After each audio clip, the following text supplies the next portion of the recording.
que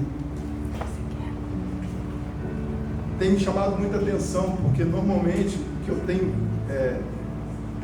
apreciado na palavra do Senhor é que todos os pontos que me levam a entender o que Jesus fez foi através dos próprios ouvintes e dos próprios espectadores de Jesus, que eles olharam para dentro de si mesmos, de um modo que, quando eles não conseguiam olhar para dentro de si mesmos, Jesus fazia eles olharem para dentro de si mesmos, né?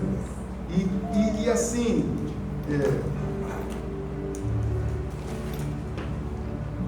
quando você lê o Antigo Testamento, nas histórias dos profetas, todos os profetas dizem que, a grande maioria, olha, faz assim, assim, assim, assim, senão o Senhor virá e castigará vocês.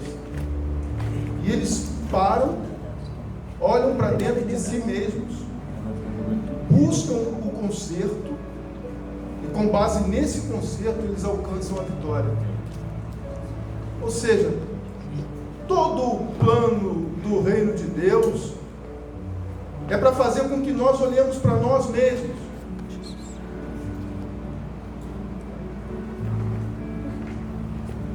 É como quando Jesus era apertado pelos escribas e fariseus. Jesus, quando era apertado pelos escribas e fariseus, ele sumia da presença deles, ele saía da presença deles, porque quando Jesus veio e começou o ministério dele, eles não ouviam Jesus, a ponto do próprio livro de Isaías descrever que eles ouviriam, mas não estudariam, mas não ouviriam. Eles veriam e não acreditariam. Então, quando a gente vê Jesus sair de perto dos escribas e dos fariseus ou das autoridades religiosas da época, eu creio, é um entendimento que eu tive essa semana no Senhor, eu creio que Jesus fugia exatamente para fazer com que os homens não pecassem, não contra ele, mas não pecassem para que os homens que contendiam com Jesus não imputassem pecado sobre eles mesmos. Jesus saía da presença deles, né?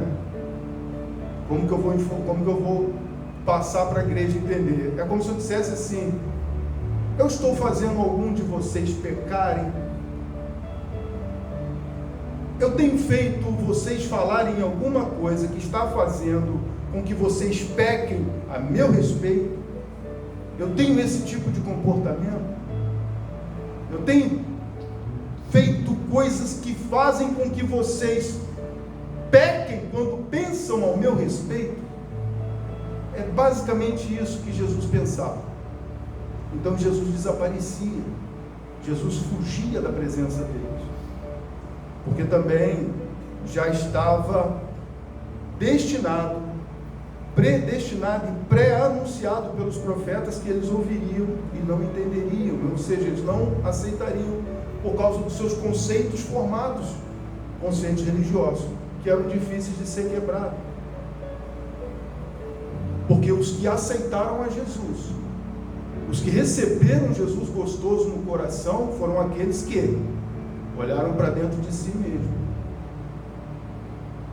Quando a gente olha para o apóstolo Paulo, e aí a gente vê a história do apóstolo Paulo até o caminho de Damasco.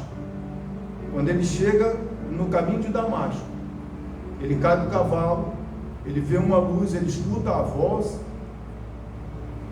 e com base no que o apóstolo Paulo ouviu, ele começa a se autoavaliar. Ele começa a se autoavaliar para se tornar uma pessoa melhor, a ponto de ficar cego e não entender em sua oração que um homem chamado Ananias iria procurá-lo. E Ananias, sabendo do que Paulo fazia, ele diz ao Senhor: Senhor, Tu sabes o que esse homem tem feito? Ele tem perseguido os crentes. Ele tem açoitado, ele tem batido, ele tem jogado nas cadeias e alguns até matado. Ananias, vai. Eu estou pedindo para você, pode ir. Eu estou no controle. Está tudo sob controle. Ananias olha para dentro de si mesmo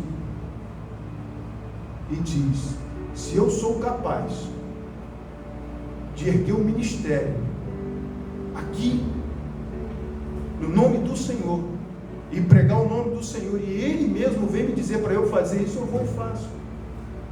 Seja o que Deus quiser. Ele se auto-avalia e parte para o propósito de Cristo na vida de Paulo. Ontem eu estava vendo com os meus filhos um desenho que uma fala só fez o meu coração sair daquele quarto, daquela sala que a gente estava ali e sair para o quarto para meditar. A palavra que foi falada no desenho era uma menina que se vestiu de menino, de homem, uma mulher que se vestiu de homem, para ser parte de um corpo de bombeiro em Nova York, no ano de 1982. Então ela se vestiu de homem enfim, ela era filha do capitão do bombeiro. E na primeira oportunidade que ela teve numa ação de incêndio, ela parou na frente de uma porta, o pai dela segurou ela pelo braço, falou o nome de um homem, porque ele não sabia quem era ela, e disse para ela: olha, na medida em que você for caminhando para a porta, foca no que você vai fazer. E na medida em que você for andando em direção à porta, tenha propósito. Porque depois que você abrir a porta e passar pela porta, o propósito é ainda maior e mais forte. E ela parou, olhou, parou. Eu não consigo, eu não vou conseguir. O pai dela foi e fez o que tinha que fazer. Ou seja, ela se autoavaliou e não avançou naquilo que era para ela fazer, porque ficou com medo. Mas em tudo que a gente for fazer para Cristo, não só na Santa Ceia, como o pastor às vezes ministra lá em Coríntios, que nós temos que nos autoavaliar. Meu querido, eu digo não. Você tem que se autoavaliar toda manhã, toda noite, todos os dias, todo momento, porque você só se tornará uma pessoa boa, transformada ou colocada a ser transformada se você se autoavaliar. Se você se autoavaliar todos os dias da sua vida, até a consumação dos séculos. Aonde que eu estou errando? O que é que eu estou fazendo? Espera aí, não. Se eu continuar agindo dessa forma, à noite eu não vou dobrar o meu joelho para orar. E de fato, de verdade, você não dobra o seu joelho para orar exatamente por aquilo que você fez. E é fato. Porque o que você fez domina a sua consciência e inconscientemente você deixa de fazer o que Deus quer que você faça. Amém? Amém. Livro de João, capítulo de número 4. Vamos entender um pouquinho da mulher samaritana, que Jesus fez com ela. João, capítulo de número 4. Livro de João, capítulo de número 4.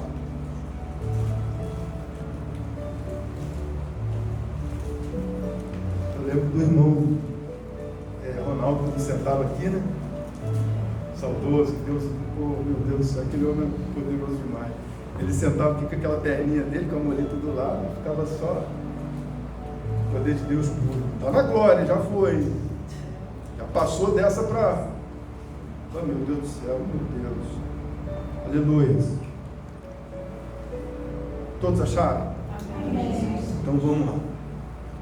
Quando, pois, o Senhor veio a saber que os fariseus tinham ouvido dizer que ele, Jesus, fazia e batizava mais discípulos que João.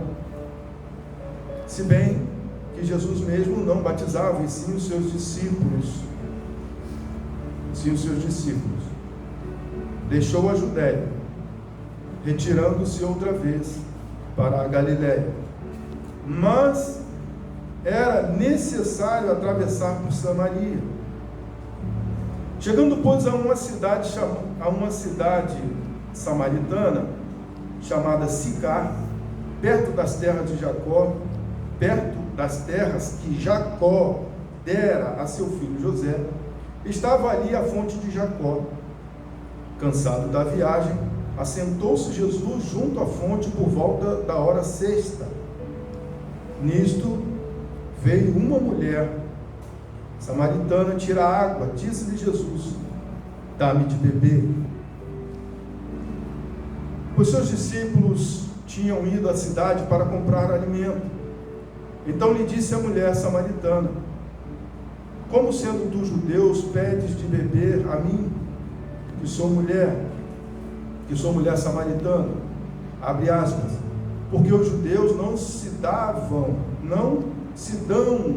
com os samaritanos, ou seja, eles não tinham uma política bacana, não tinha uma política de aproximação.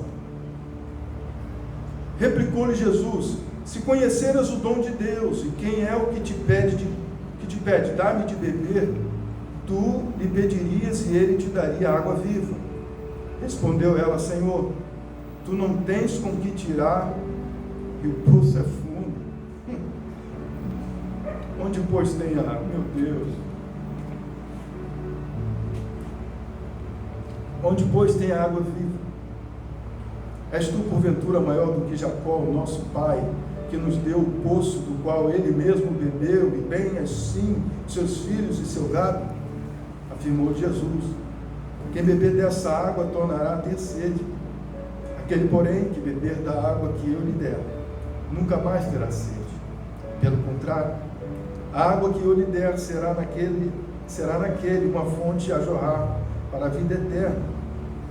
Disse-lhe a mulher: Senhor, dá-me dessa água, para que eu não mais tenha sede, nem precise vir aqui buscá-la.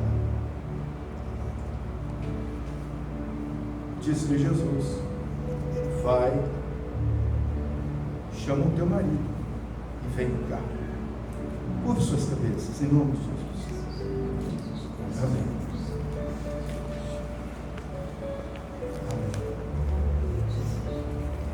Amados, eu vendo esta palavra, eu digo e afirmo para a igreja que cada vez que a gente lê a Bíblia, ela se apresenta para nós de forma diferente. E na medida em que a gente vai vendo as diferenças que nos são transmitidas, a gente vai se alimentando mais e mais e mais dela para saber de coisas mais novas ainda, para que a gente possa exatamente estar se autoavaliando, para que a gente possa estar se autoavaliando. Jesus, na fonte de Jacó, conversa com a mulher, acendendo nela a fé para a sua libertação.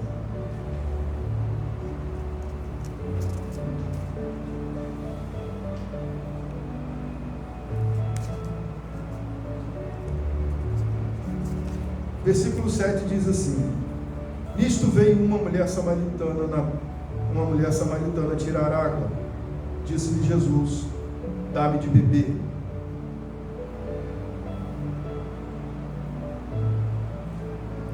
Então lhe disse a mulher samaritana, verso 9: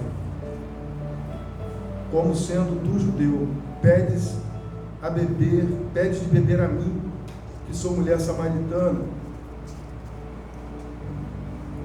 Versículo 10 diz: replicou-lhe Jesus: se conheceras o dom de Deus, e quem é que te pede, dá-me de beber, tu lhe pediria, e ele lhe daria água viva.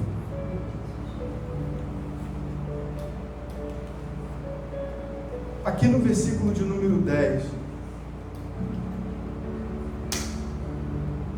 Jesus se apresenta como quem deveria ser conhecido na conversa que ele teve com ela. Jesus diz: você tem que me conhecer, porque se você conhecesse o dom de Deus e conhecesse quem te pede água,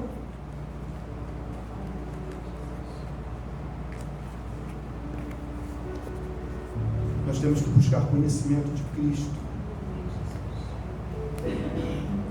para nos tornarmos aquilo que realmente faz a diferença no mundo. Porque uma mulher samaritana, que a gente sabe muito bem a história dela, veio ao poço buscar uma água. A hora sexta era por volta de meio-dia, mas ela encontra-se com Jesus no poço, na fonte, e começa a conversar com Jesus.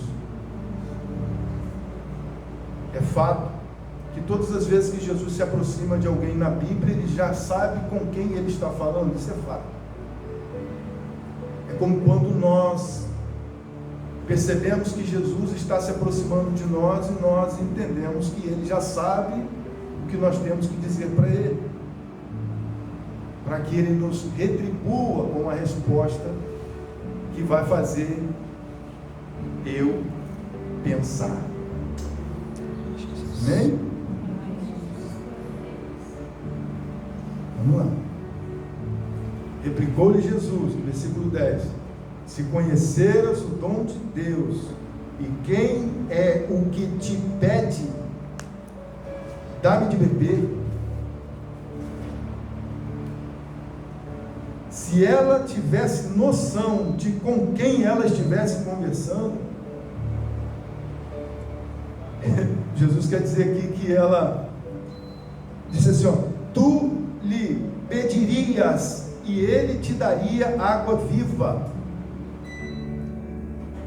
Quando Jesus fala isso com ela, Jesus já se apresenta para ela como alguém muito diferenciado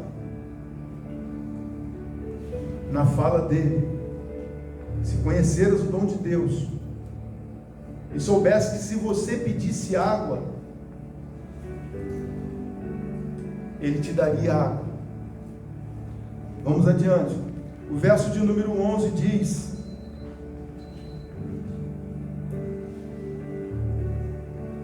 o verso de número 11 diz assim: respondeu-lhe ela: Senhor, tu não tens com que tirar, e o poço é fundo, onde pois tem água viva? Versículo de número 11. Olhando para Jesus, ela tinha dúvida do que ele podia fazer.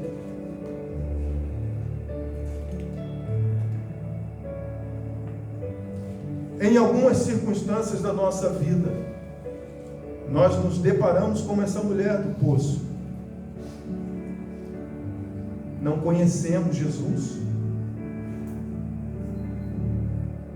e ainda duvidamos do que ele pode fazer. E eu confesso a vocês que nos últimos dias o que tem mais acontecido é isso. As pessoas estão desacreditadas no nosso Cristo. As pessoas estão duvidosas do nosso Cristo, considerando que o nosso Cristo é incapaz de fazer. Mas por causa de quê? Porque está escrito que nos últimos dias muitos se afastariam da fé, mas aquele que perseverar até o fim será salvo. Está escrito isso também. Então, a dúvida daquela mulher não permitia que a mulher fechasse um entendimento preciso de quem era Jesus. E E Jesus tinha mais um trabalho: tirar do coração daquela mulher a dúvida.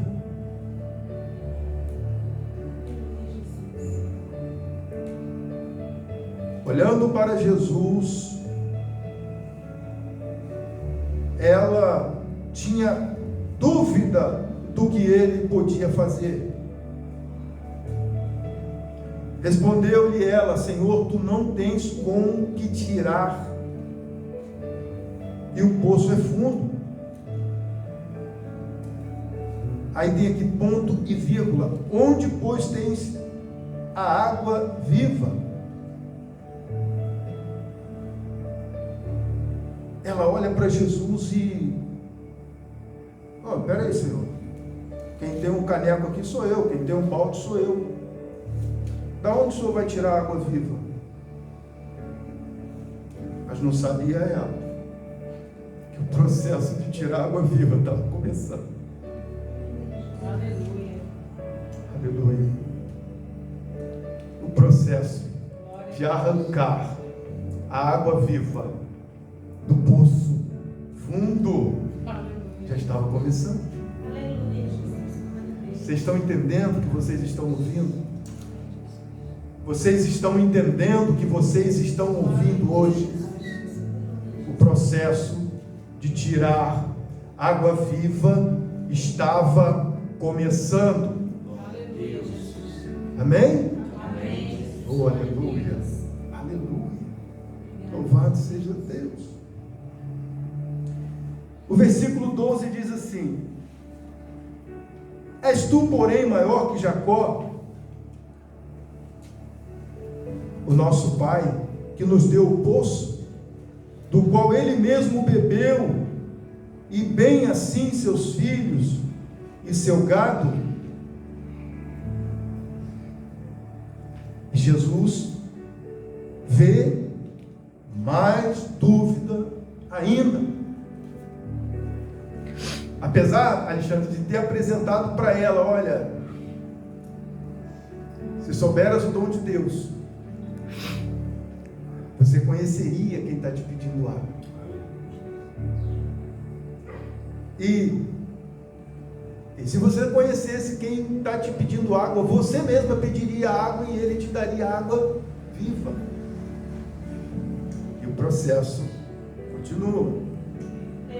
Essa conversa com Jesus no poço, com a samaritana, é uma coisa que traz um resultado fantástico depois, que a gente vai ver. A gente vai ver lá. És tu porventura maior do que Jacó, o nosso pai, que nos deu o poço, do qual ele mesmo bebeu, e bem assim seus filhos e seu gado? E Jesus afirma para ela dizendo: quem beber desta água tornará a ter sede.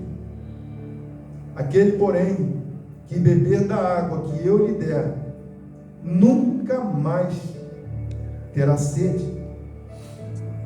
Pelo contrário, a água que eu lhe der será nele uma fonte a jorrar para a vida eterna. Jesus conduz o pensamento daquela mulher ao seguinte entendimento: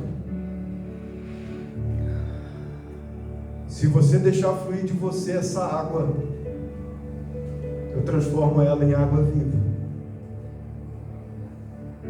E ela fica pancada, vamos dizer assim, porque essa palavra de Jesus, ela é uma palavra que quebra todo o conceito humano,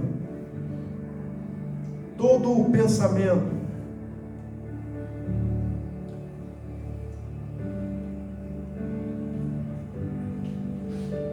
O versículo 14, eu fiz um esboçozinho que diz assim: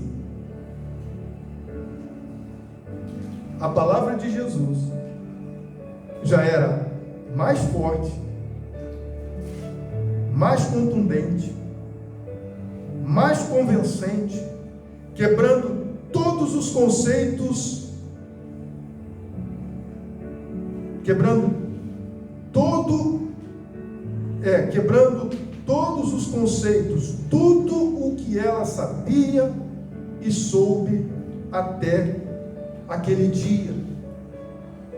Essa palavra que Jesus trouxe para ela no versículo 14: aquele, porém, que beber da água que eu lhe der, nunca mais terá sede. Pelo contrário, a água que eu lhe der será nele uma fonte a jorrar para a vida eterna. Ali, Jesus tira toda dúvida. Jesus quebra todo o conceito, todo o pensamento dela. Aí a pergunta que eu faço era: por que tanta resistência? Por que tanta resistência de uma pessoa para acreditar que Jesus era maior? Eu te digo, no histórico dela, ela tem 5 maridos. No histórico dela, a sociedade do lugar, da aldeia em que ela vivia, não acreditavam nela. No histórico dela, uma mulher reclusa da sociedade. No histórico dela, uma mulher que não tinha nenhum tipo de consideração, que não era amada, que não era protegida, que não era guardada. Ou seja, o histórico dela era de uma mulher imoral. E a cabeça de uma pessoa imoral é uma cabeça blindada, difícil para aceitar as coisas de Cristo, difícil para receber uma palavra boa, que quebranta o coração. Uma pessoa vivida no mundo de tanto desprezo, tanta desconsideração, ela tem dificuldade de acreditar que a vida dela pode mudar.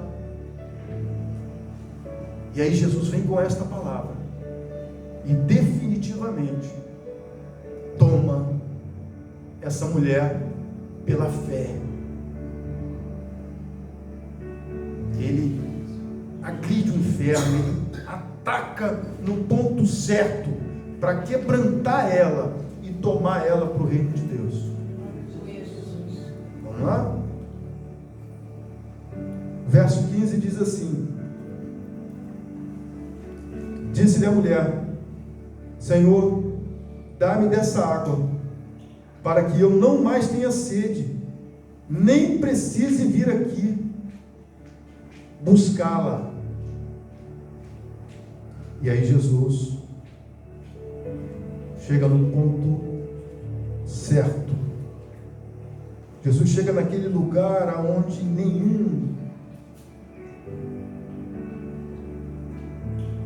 e eu acredito que nenhuma pessoa consegue chegar sozinha nesse lugar se ela não for conduzida por alguém. Jesus chega bem nesse lugar quando ela diz, no versículo 15, quando ela fala, a gente pode entender que ali Jesus quebrou o coração dela, arrancando tudo que gerava dúvida, todos os conceitos, todos os preconceitos, todas as suas formalidades, todos os seus pensamentos negativos, tudo isso foi jogado por terra. Depois do versículo de número 14, aquele, porém, que beber da água que eu lhe der, nunca mais terá sede. Aí vem o 15, disse-lhe a mulher: Senhor, dá-me dessa água para que eu não mais tenha sede, nem precise vir aqui buscá-la. Disse-lhe Jesus. O que disse Jesus? Leia para mim, verso de número 15, lá no final, não, verso 16. O que foi que disse Jesus? Leiam para mim em alta voz, por favor.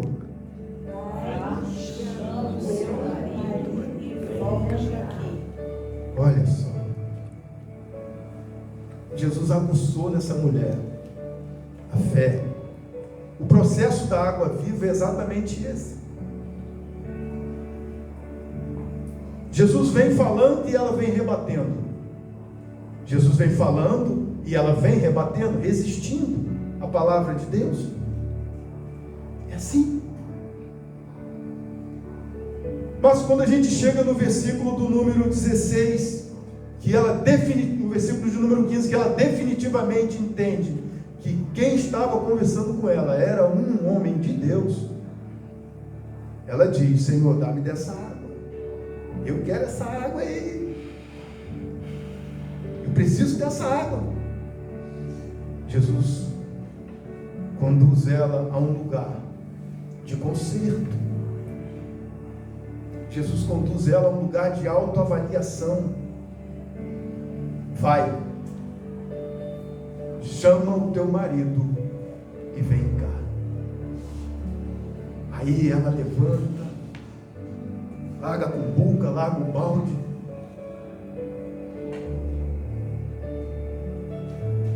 E agora?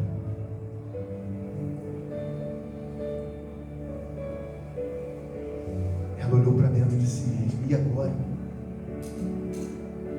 Tenho 5 maridos e o que está comigo não é meu.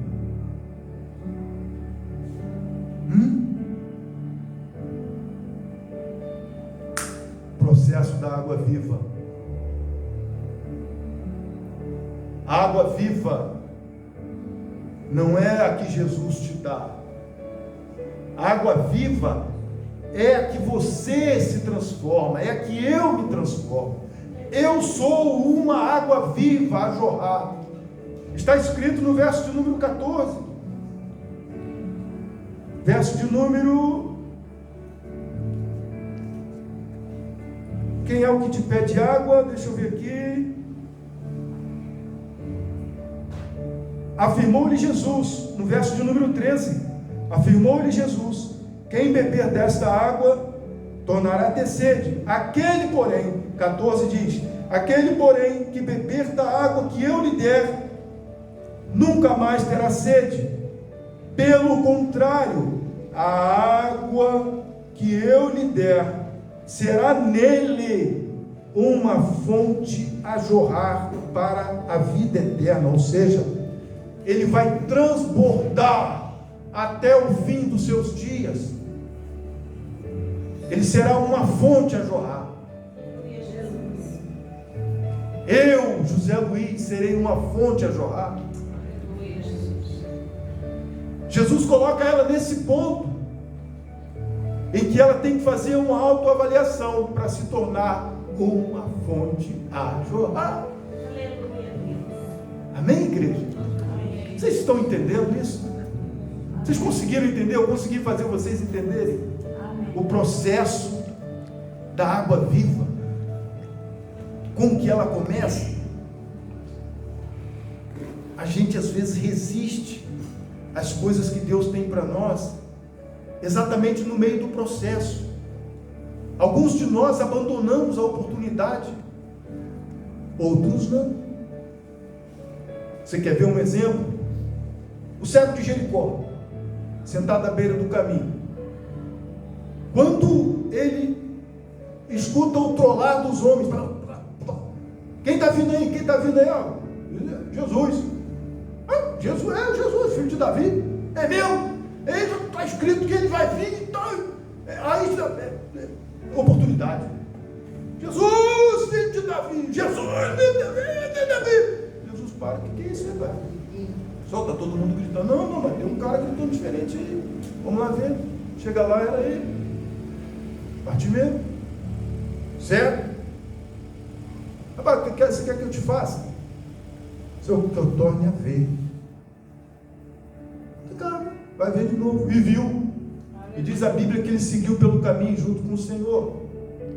Não desperdice a oportunidade do que você está ouvindo na igreja. Não desperdice, não. Porque isso fará de você uma fonte de água viva. Isso fará de você uma fonte a jorrar até o fim dos seus dias. Aleluia. Glória a Deus.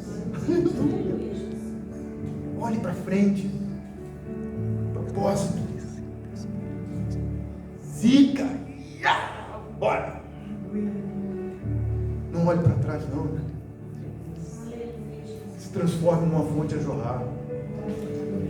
E quando você se vê como essa mulher samaritana aqui, ó, que Jesus disse assim: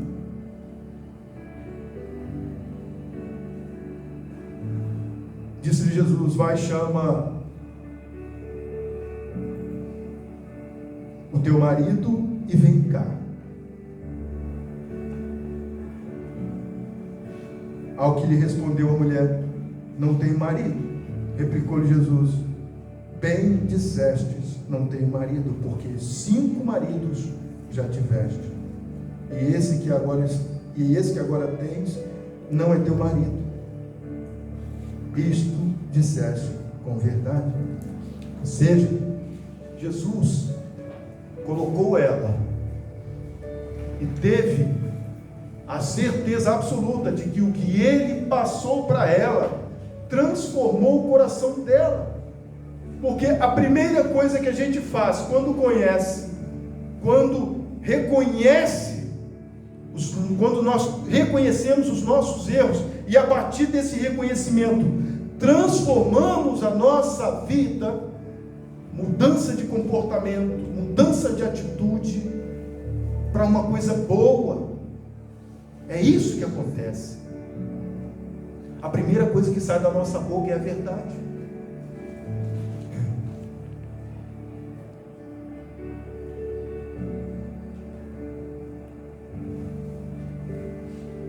Aleluia. E o resultado dessa autoavaliação está lá no versículo de número 39. É para fechar. No verso de número 39 ao 42, está dizendo assim, olha lá, na página seguinte, João capítulo 4, versículo de número 39, está escrito assim, vejam bem, uma mulher que se tornou uma fonte a jorrar água viva, ela já era fonte,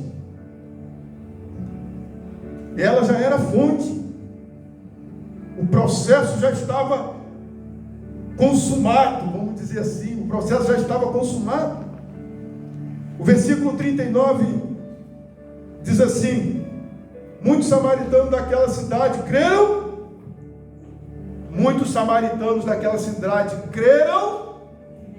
falem alto, por favor. Muitos samaritanos daquela cidade creram nele. Prestem atenção, em virtude do testemunho da uma fonte de água viva que jorrou, uma mulher que era desprezada, uma mulher que não era aceita pela sociedade, uma pessoa sem crédito, chega transformada, cheia de água viva, e distribui uma porção para cada um daquela cidade. Olha o resultado. Muitos samaritanos naquela cidade creram nela em virtude do testemunho que a mulher, creram nele em virtude do testemunho da mulher, que anunciara ele me disse tudo quanto tenho feito. Aleluia. Engraçado que quando Jesus faz ela enxergar para dentro dela mesma, ela não tem vergonha de dizer quem era ela. Amém, igreja? Amém. É isso aí, é bem assim mesmo. A gente é sem vergonha, o Senhor é bom demais. E a gente fala mesmo porque a gente está curado. Qual é o problema? Não é verdade? Deus vai honrando. Vindo, pois, os samaritanos ter com Jesus, pediram-lhe que permanecesse com eles, e ficou ali 2 dias. Muitos outros creram nele, por causa da sua palavra, e diziam à mulher, já agora não é pelo que disseste que nós cremos, mas pelo que nós mesmos temos ouvido e sabemos que este é o verdadeiramente o Salvador do mundo. Amém? Curva suas cabeças, vamos orar. Deus do céu. Obrigado.